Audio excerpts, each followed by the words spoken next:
What are you seeing? Where do you want to begin? Yeah, I would just say, if I'm an American, based upon the polling I'm seeing, I hear the president go, what the heck did I just hear? What the heck is going on?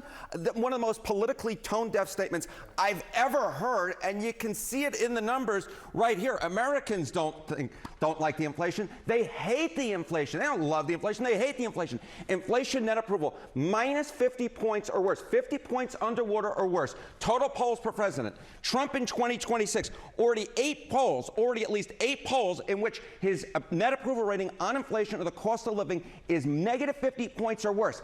Every other president in every other year, the answer is zero. Trump is not only the first one to reach negative 50 points or worse net approval rating on inflation, he's done it many of times. So when I hear Trump's statement, I feel like Mrs. White and Clue going, what is happening here?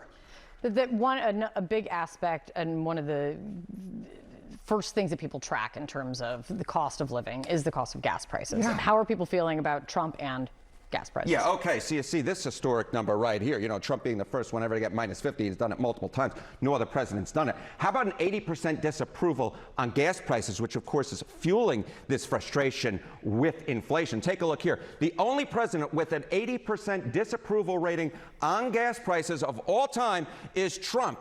In 2026, you can see Trump there. He's pointing the arrow to it. Yes, he has done it. This Iran war has done it. It has fueled record frustration on inflation and record frustration when it comes to gas prices. The only president ever with at least an 80% disapproval rating on gas prices, Donald John Trump, in this year, 2026.